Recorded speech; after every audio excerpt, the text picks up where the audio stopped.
Bonjour et bienvenue sur la chaîne de la communauté des trois points du triangle.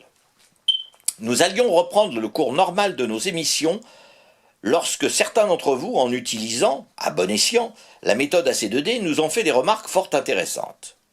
Comment, effectivement, certains laboratoires engagés dans la recherche d'un vaccin contre le Covid-19 peuvent-ils prétendre que parce que certains États ont financé avant les autres des recherches, ils pourraient être servis d'abord?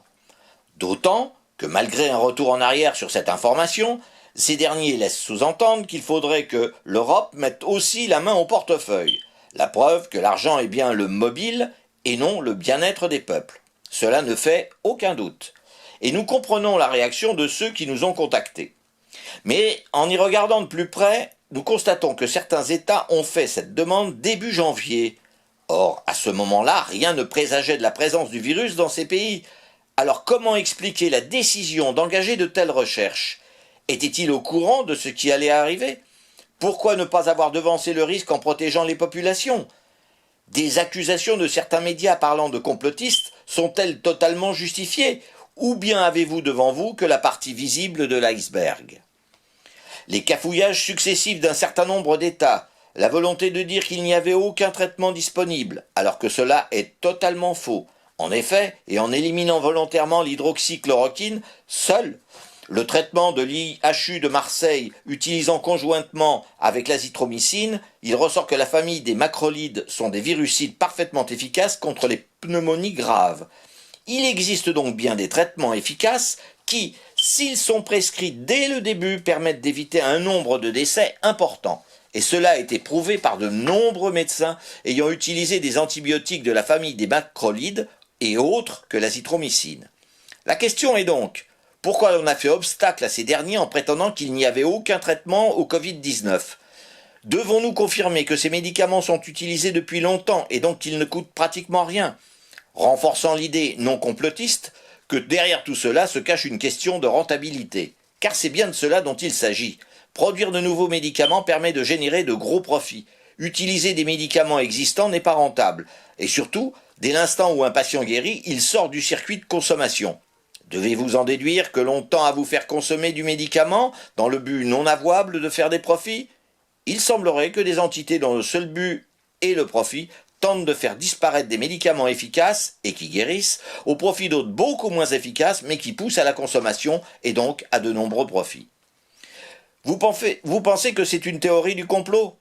Pourtant, comment un organisme officiel peut-il accuser un médicament ayant de plus de 50 ans d'existence d'être dangereux, alors que le protocole soumis par l'IHU de Marseille est précis et soumet l'emploi de l'hydroxychloroquine en parallèle avec l'azithromycine et dans un dosage bien précis, qui, si l'on suit les explications de l'organisme, en ce qui concerne l'hydroxychloroquine a été utilisée seule et dans des dosages trop élevés? Comment donc donner un crédit sérieux à des arguments aussi peu convaincants et aussi mal ficelés?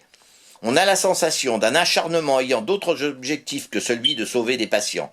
D'autant, comme nous l'avons dit précédemment, d'autres médicaments anciens ont été utilisés par des médecins dignes de ce nom, car eux n'ont qu'un seul but, respecter le serment d'Hippocrate et sauver des vies sans s'occuper des revenus perçus par les laboratoires pharmaceutiques. Car les pays du Moyen-Orient et d'Afrique ont eux utilisé la prescription et finalement ont moins de morts que les pays européens. Comment vos dirigeants peuvent-ils expliquer cela?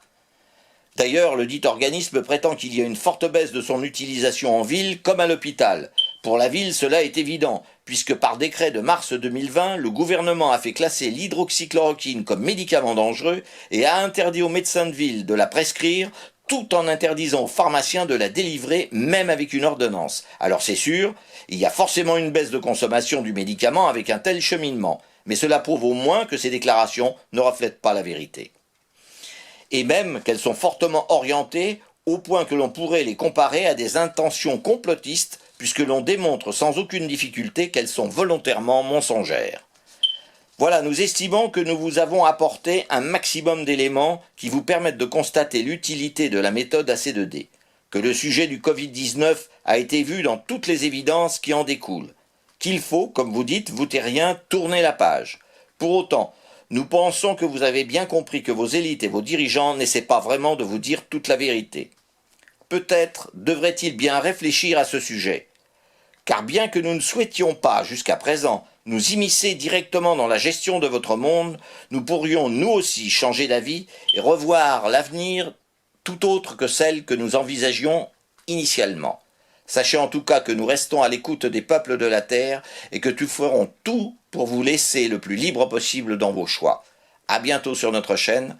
Votre planète a plus que jamais besoin de vous tous. Plus vous rentrerez en harmonie avec votre être vibratoire, plus votre monde évoluera vers la paix et la sérénité.